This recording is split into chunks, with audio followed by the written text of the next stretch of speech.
Audio Jungle.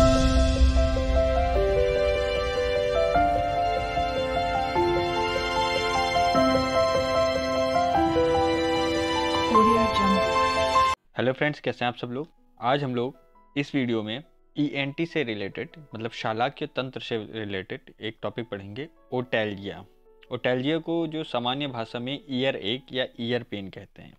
तो जो कान में दर्द होता है उसे ओटैल्जिया कहा जाता है। ये बहुत ही कॉमन बीमारी है और ये कई बीमारियों का जो सिम्टम है, इसको कई बीमारियों के सिम्टम के रूप में भी पाया जाता है और इसको अलग व्याधि या अलग बीमारी के रूप में भी देखा जाता है। तो इस वीडियो में हम लोग इसके इंट्रोडक्शन, जनरल इंट्रोडक्शन के बारे में पढ़ेंगे। ये ईयर एक कितने टाइप का होता है उसके बारे में देखेंगे, उसके टाइप्स में, ठीक। इसकी इटियोलॉजी और इसके कॉजेस के बारे में देखेंगे। रिफर्ड ओटैल्जिया, ये भी एक टाइप का ईयर एक होता है और इसमें नर्व्स के द्वारा जो रिफर्ड पेन होता है कानों में दिखाई देता है, या सॉरी कानों में महसूस होता है, तो उसके बारे में भी हम लोग विस्तार से डिस्कस करेंगे, ठीक है। और फिर इसका कंप्लीट ट्रीटमेंट, जो डिफरेंट टाइप्स के इसके मैनेजमेंट हैं या डिफरेंट टाइप्स के इसके जो क्लिनिकल ट्रीटमेंट्स हैं उसके बारे में डिस्कस करेंगे। वीडियो को पूरा देखने से पहले आप चैनल को सब्सक्राइब कर लीजिए और इसके जो नोट्स हैं इस वीडियो में इस टॉपिक के, वो आपको प्रोवाइड करा दिए जाएंगे और उसका लिंक भी आपको डिस्क्रिप्शन में दे दिया जाएगा। आप हमें फेसबुक और इंस्टाग्राम पेजेस पे भी फॉलो कर सकते हैं, जिसका लिंक भी डिस्क्रिप्शन में दिया हुआ है। और अगर आपको टॉपिक से रिलेटेड कोई भी चीज़ पूछनी हो या डिस्कस हो, वो आप कमेंट बॉक्स में कमेंट कर सकते हैं या फिर आप इंस्टाग्राम पे डायरेक्ट मुझे डीएम भी कर सकते हैं। तो चलिए स्टार्ट करते हैं। तो सबसे पहले हम देखेंगे ओटैल्जिया का इंट्रोडक्शन। सबसे पहले देखते हैं ओटैल्जिया की डिफिनीशन। तो इसकी जो सबसे सिंपल डेफिनेशन वो यही है कि pain in ear is called otalgia, ठीक है। जो कानों में पेन होता है उसे ओटैल्जिया कहते हैं। और जो ear pain is usually cause by infections, ठीक है। और ये जनरली देखा जाए तो कई प्रकार के इन्फेक्शन के द्वारा होता है, जैसे ओटाइटिस एक्सटर्ना, मैस्टोइडाइटिस या फिर किसी मिडल ईयर के इन्फेक्शन के द्वारा। तो यहाँ पे हम लोग देखते हैं कि जो पेन है वो जनरली ईयर में आउटर ईयर और मिडिल ईयर में दिखाई पड़ता है। अच्छा, जो ईयर पेन है वो हमें सिर्फ आउटर ईयर या फिर मिडिल ईयर में महसूस होगा या फिर वहीं पे कॉज होता है, क्योंकि जो इनर ईयर है वहाँ पे जो पेन सेंसरी नर्व्स होती हैं वो प्रेजेंट नहीं होती है। मतलब कहने का मतलब ये है कि इनर ईयर में जो पेन सेंसरी नर्व्स नहीं होती हैं, इसी वजह से वहाँ पे हमें पेन नहीं महसूस होता है, ठीक। तो जो पेन होता है वो जनरली आउटर ईयर या मिडिल ईयर में होता है। उसी के बारे में हम लोग अभी आगे डिस्कस करेंगे। तो आई होप आपको डेफिनेशन समझ में आएगी। बहुत ही सिंपल डेफिनेशन है, ठीक है। अगर एग्जाम में आता है तो आप सिंपल लिख सकते हैं, pain in ear is called otalgia. और ये जो पेन है ये जनरली जो होता है ये इन्फेक्शन के दौरान होता है। एक दो इन्फेक्शंस या फिर जो व्याधियाँ हैं उनके नाम लिख सकते हैं कानों की, जैसे ओटाइटिस एक्सटर्ना हो गई, मैस्टोइडाइटिस हो गया या फिर मिडिल ईयर इन्फेक्शन हो गया, ठीक है। और अगर आपने बहुत अच्छे से याद किया है तो आप ये भी लिख सकते हैं कि there are no pain sensory nerves in inner ear, so no cause of pain lies in the inner ear itself. तो आई होप आपको डेफिनेशन समझ में आई होगी। फिर इसके बाद देखते हैं इसके टाइप्स के बारे में। तो यूजुअली जो ओटैल्जिया है वो दो टाइप्स का होता है, प्राइमरी ओटैल्जिया और सेकेंडरी ओटैल्जिया। तो जो प्राइमरी ओटैल्जिया होता है इसके जो कॉज होते हैं वो लोकल कॉज होते हैं। इसके कॉजेस के बारे में आगे पढ़ेंगे, बस आप इतना जान लीजिए इसमें जो होते हैं वो लोकल कॉज होते हैं, इसी वजह से इसको प्राइमरी कहा गया। और सेकेंडरी ओटैल्जिया के जो कॉजेज होते हैं वो रेफर्ड कॉजेज होते हैं। मतलब कि जो कानों में जो नर्व्स की सप्लाई होती है वो और भी जगह जाती है, ठीक है। डिफरेंट नर्व डिफरेंट जगह से ट्रैवल करते हुए आती हैं, उनकी कुछ ब्रांचेस कानों में भी आती है, जिसके कारण से वहाँ पे जो रिफर्ड पेन महसूस होता है कानों में, इसी वजह से इसे सेकेंडरी ओटैल्जिया कहा गया। तो आई होप आपको टाइप समझ में आया होगा। फिर इसके बाद देखते हैं इसके कॉजेस के बारे में। तो सबसे पहले देखते हैं लोकल कॉजेस, जो प्राइमरी ओटैल्जिया में देखने को मिलते हैं, ठीक है। प्राइमरी ओटैल्जिया में ही जो कॉजेज होते हैं वो लोकल होते हैं।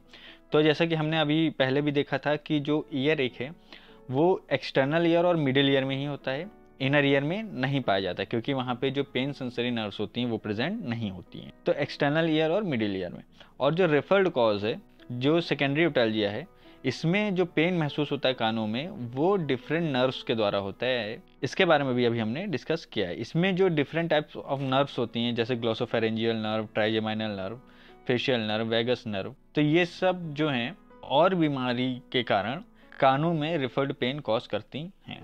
तो रिफर्ड कॉजेस के बारे में भी अभी हम अच्छे से डिस्कस करेंगे। मैं अभी आपको डायग्राम के साथ इसको समझा दूंगा। अभी आप बस इतना याद रखिए, लोकल कॉज होते हैं जो दो टाइप के कॉजेज होते हैं, लोकल और रेफर्ड कॉज।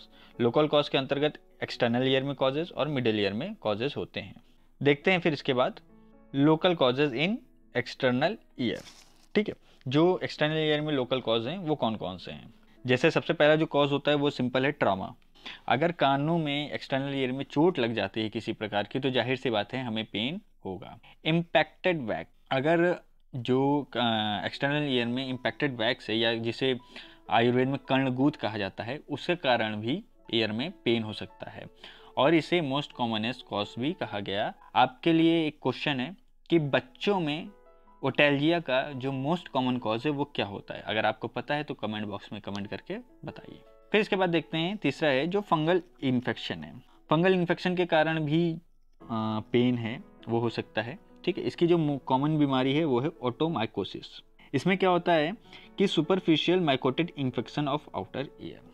माइकोटिक इन्फेक्शन होता है आउटर ईयर कैनाल में। ठीक, फंगल इन्फेक्शन के अंतर्गत रखता है। चौथा है फॉरेन बॉडी। अगर कोई फॉरेन बॉडी ईयर कैनाल में या ईयर में, आउटर ईयर या मिडिल ईयर में है, अगर कोई foreign body external ear canal में फंसी है तो उससे भी पेन हो सकता है। ठीक, अगला है मेनिंजाइटिस बुलोसा। ये क्या होता है, इसमें बुल्ले या वेसाइकल्स होते हैं जो टिम्पैनिक मेम्ब्रेन में डेवलप हो जाते हैं या बन जाते हैं, तो इसे मेनिंजाइटिस बुलोसा कहते हैं। छठा है ट्यूमर्स। डिफरेंट ट्यूमर्स के बारे में आप जानते ही हैं, वो बॉडी में कहीं भी अनकंट्रोल्ड ग्रोथ होती है, उसे ट्यूमर्स कहते हैं। तो अगर ये बॉडी में डेवलप हो गए या आउटर ईयर कैनाल में या आउटर ईयर एक्सटर्नल ईयर में डेवलप हो जाते हैं तो वो भी पेन कॉज कर सकते हैं। ठीक, ओटाइटिस एक्सटर्ना, इसमें भी पेन जो है वो एक कॉमन सिम्टम्स है। फरंकुलोसिस क्या होता है, ये होता है इन्फ्लामेशन ऑफ हेयर फॉलिकल। ठीक है, जो कानों के अंदर हेयर्स होते हैं, ठीक है, जो डस्ट पार्टिकल और फॉरेन बॉडीज से बचाते हैं, ठीक है, उसमें अगर इन्फ्लामेशन हो जाते हैं, उनके जो रूट है उसमें इन्फ्लामेशन हो जाती है तो उसे फरंकुलोसिस कहते हैं। ठीक, तो आई होप आपको ये लोकल कॉजेज समझ में आए होंगे। और भी कई लोकल कॉजेज हैं, अगर आपको पता है तो आप कमेंट बॉक्स में कमेंट कर सकते हैं, जिससे जो और लोग भी हैं पढ़ने वाले उनको भी एक्स्ट्रा चीज़ें मिल सकें। फिर इसके बाद देखते हैं local cause in middle ear. जो मिडिल ईयर में लोकल कॉज हैं वो क्या होते हैं। सो अगेन सबसे पहला आता है ट्रामा। अगर किसी प्रकार की चोट लग जाती है या किसी प्रकार की क्षति होती है मिडिल ईयर में तो उसके कारण पेन होता है। ठीक है, एक्यूट ओटाइटिस मीडिया, ये एक बीमारी है, इसमें भी जो ईयर पेन है वो कॉमन सिम्टम के रूप में दिखता है। ट्यूमर्स, जैसा कि अभी हमने डिस्कस किया, ट्यूमर्स। एक्यूट मैस्टोइडाइटिस, इसमें भी जो मिडिल ईयर है उसमें पेन होता है। ठीक है, यूस्टेचियन ट्यूब ऑब्स्ट्रक्शन, अगर यूस्टेचियन ट्यूब में किसी प्रकार का कोई ऑब्स्ट्रक्शन होता है तो उसके कारण भी पेन हो सकता है। बैरोट्रॉमा, ये बैरोट्रॉमा क्या होता है, बैरोट्रॉमा बेसिकली ये होता है कि जो एक्सटर्नल और इंटरनल ईयर को बीच में जो प्रेशर होता है, एयर प्रेशर होता है, जब वो डिफ्रेंशिएट हो जाता है या डिफरेंट हो जाता है तो उसके कारण वहाँ पे ट्रॉमा होता है। ठीक, जिसे बैरोट्रॉमा कहते हैं। और अगला है एक्स्ट्राड्यूरल एब्सेस। तो ये हो गए local cause of middle ear. ठीक, और भी कॉजेज हैं, अगर आपको पता है तो आप कमेंट बॉक्स में कमेंट कर सकते हैं। ये मेन है, अगर आप इतना याद करके लिख देते हैं एग्जाम में तो वो सफिशिएंट होगा। फिर इसके बाद देखते हैं, सो आई होप आपको ये जो लोकल कॉज हैं एक्सटर्नल ईयर और मिडिल ईयर के वो समझ में आए होंगे। ठीक है, फिर इसके बाद देखते हैं रिफर्ड ओटैल्जिया। ठीक है, ये बहुत ही इंपॉर्टेंट टर्म है, कई बार इसको 2 नंबर या 3 नंबर में भी पूछ लिया जाता है अलग से, तो आप ये देख सकते हैं। तो चलिए देखते हैं क्या होता है। लिखा है कि if there is an painful lesion around the ear and is supplied by a nerve which also supplies to the ear, ये ईयर लिया है, कार नहीं है, ईयर है। द ईयर में be falsely represented in the brain as a site of pain. मतलब कि अगर कान के आसपास किसी प्रकार का पेनफुल लेसन उत्पन्न हुआ है, ठीक है, या फिर पेनफुल कॉज उत्पन्न हुआ है, और वहाँ पे एक ऐसी नर्व सप्लाई कर रही है जो कान को भी सप्लाई करती है, ठीक है, जो ईयर को भी सप्लाई करती है। सो इससे क्या हो सकता है कि जो ईयर है वहाँ पे एक फॉल्स रिप्रेजेंटेशन होती है, ठीक है। ब्रेन को ऐसा समझ में आता है, जो ब्रेन है वो उसको ऐसा लगता है पेनफुल लेसन है वहाँ के अलावा कान में भी दर्द हो रहा है, क्योंकि इन दोनों की नर्व सप्लाई एक ही है। ब्रेन को ऐसा लगता है कि कान में भी पेन हो रहा है, तो इसी वजह से इसे falsely represented in the brain as a site of pain बोला। तो आई होप आपको समझ में आया होगा। जब कान के आसपास के एरिया में कोई पेनफुल लेसन होता है, ठीक है, और वहाँ से जो ब्रेन नर्व सप्लाई है वही नर्व सप्लाई ईयर में भी आती है, सेम नर्व सप्लाई ईयर को भी होती है, तो ब्रेन जो है उसको ऐसा लगता है कि लेसन के अलावा या फिर लेसन में भी और उसके साथ साथ कान में भी पेन कॉज हो रहा है, तो इसे ही रिफर्ड ओटैल्जिया कहते हैं। तो इसमें कई प्रकार की जो डिफरेंट टाइप्स ऑफ नर्व होती हैं वो इन्वॉल्व होती हैं, ठीक है, तो उनके बारे में हम लोग अभी देखते हैं डायग्राम के साथ। तो सबसे पहले देखते हैं जो सिंपल डायग्राम है। सो इस डायग्राम में आप देख सकते हैं जो डिफरेंट टाइप्स की नर्व हैं वो कान के साथ साथ डिफरेंट ऑर्गन्स में भी नर्व सप्लाई देती हैं, तो जिसके कारण से हमें रिफर्ड पेन पता चलता है। तो जैसे कि जो क्रेनियल नर्व 5 है वो teeth, oral cavity, anterior 2/3 of the tongue, ठीक है, इन सबको नर्व सप्लाई दे रही है, तो उसके कारण भी कानों में रिफर्ड पेन हो सकता है, ठीक है। सर्वाइकल नर्व C2 C3 भी जो है वो भी किसी प्रकार का पेन कॉज करती, तो उसमें भी कानों को दर्द हो सकता है, ठीक है। क्रेनियल नर्व 9th जैसे टॉन्सिल वगैरह में पेन कॉज कर सकती है, या फिर टंग के जो पोस्टीरियर 1/3 पार्ट है उसमें भी पेन कॉज कर सकती है, ठीक है, जिसके कारण कानों में पेन महसूस होता है। क्रेनियल नर्व 10 जो है वो भी लैरिंग्स में अगर कोई कॉज है, पेनफुल लेजन उत्पन्न हुआ है, तो उसके कारण भी कानों में पेन को बता सकती है, ठीक है। तो ये डायग्रामेटिक एक तरह से मोटा मोटा कहा जाए रिप्रेजेंटेशन है, इसके बारे में जो कंप्लीट रूप से डिस्कशन करेंगे, ठीक, कौन कौन सी बीमारियां हैं जिसके कारण जो रिफर्ड पेन है वो कॉज होता है। तो ये डिफरेंट टाइप्स ऑफ नर्व हैं, आप चाहें तो याद कर सकते हैं। जैसे क्रेनियल नर्व 5 है trigeminal nerve, cranial nerve 9 glossopharyngeal nerve हो गई, 10th है वैगस नर्व हो गई, ठीक है, C2 C3 सर्वाइकल नर्व्स हैं, ठीक है। तो ये सब जो डिफरेंट टाइप ऑफ नर्व हैं ये कॉज करती हैं, ठीक। अब फिर आगे देखते हैं इसके बाद। तो जो सबसे पहले नर्व के बारे में हम लोग देखते हैं वो है 5th क्रेनियल नर्व। जो 5th क्रेनियल नर्व है उसका नाम है ट्राइजेमिनल नर्व। अगर आपको ये क्रेनियल नर्व्स के नाम नहीं याद हैं तो मैंने एक बहुत ही ईजी और बहुत ही शॉर्ट ट्रिक निमोनिक जो है उसका वीडियो अपलोड किया हुआ है, जिसका लिंक डिस्क्रिप्शन में है, अगर आप चाहें तो देख सकते हैं। बहुत ही आराम से आपको जो 12 क्रेनियल नर्व्स हैं उनके नाम याद हो जाएंगे। तो ट्राइजेमिनल नर्व है, ट्राइजेमिनल नर्व जो है वो रिफर्ड पेन कॉज करती है। किन किन बीमारियों में जो पेन है वो referred pain as a cause मिल सकता है। तो सबसे पहले आता है डेंटल कैरीज। अगर दांतों में कैरीज हो गई हैं तो उसमें इम्पैक्टेड विजडम टूथ इन यंग, जो हम सभी जानते हैं कि जो यंग्स हैं उनमें विजडम टीथ जो है वो काफ़ी लेट में निकलता है, तो जब वो गम्स में ही रह जाता है, मसूड़ों में ही अंदर रहता है और निकलता नहीं है, तो उसके कारण से दांतों के बीच गम्स आते हैं जिसके कारण पेन कॉज होता है, और वही पेन जो है 5th क्रेनियल नर्व के द्वारा कानों में भी महसूस होता है। एपिकल एब्सेस, ठीक है, एपिकल एब्सेस क्या होते हैं? ये पॉकेट पस इन टूथ होते हैं, जो दांतों की जड़ों में जो पस जम जाता है, पस बन जाता है, उसे कहते हैं। मैलोक्लूजन, मैलोक्लूजन क्या होता है? ये abnormal alignment of upper and lower teeth, जो ऊपर और नीचे के दांत हैं वो जब आगे पीछे या टेढ़े मेढ़े हो जाते हैं तो उसे मैलोक्लूजन कहते हैं। एक्यूट इन्फ्लामेशन ऑफ टंग, जब कब अगर टंग में कोई किसी प्रकार का इन्फ्लामेशन हो जाता है एक्यूट, तो उसमें भी रिफर्ड पेन कॉज कर सकते हैं।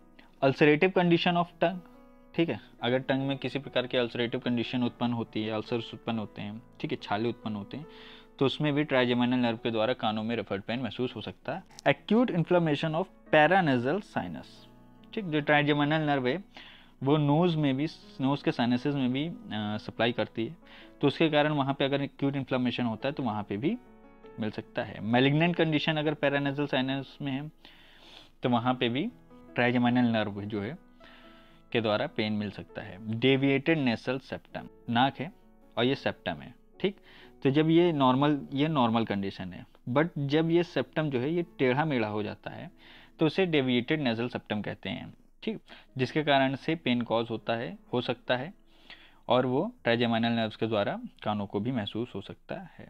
डायग्रामेटिक व्यू में देखते हैं इसको पहले।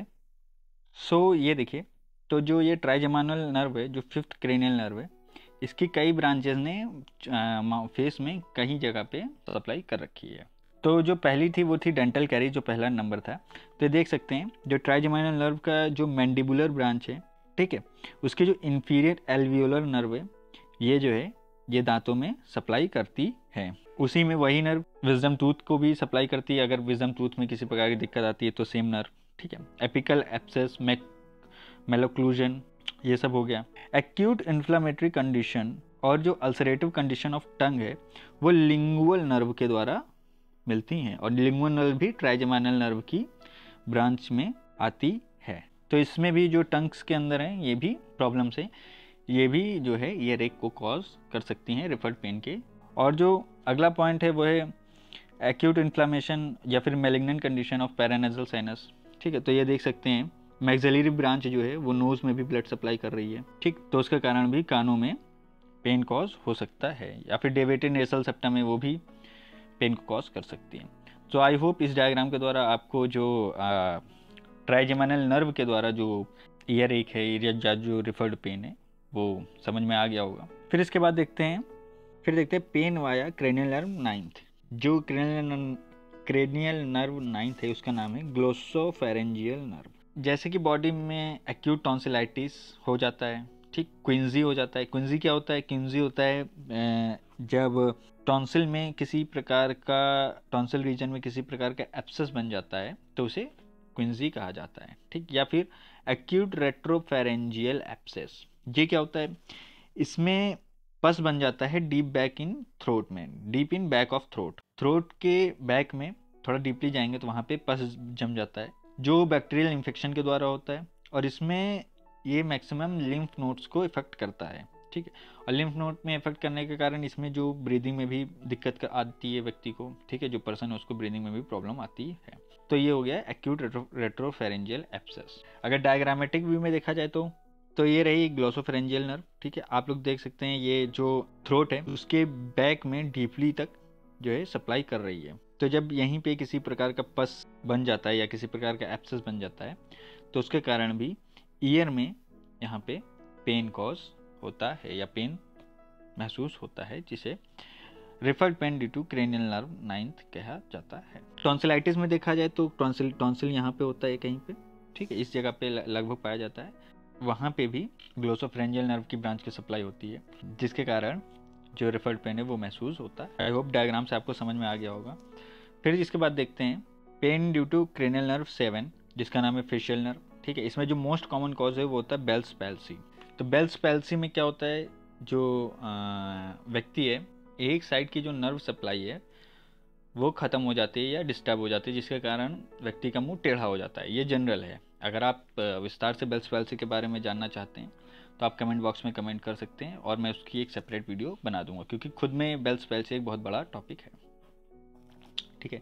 तो डायग्राम में देखते हैं जो इसकी नर्व सप्लाई है वो कैसे कॉज करती है।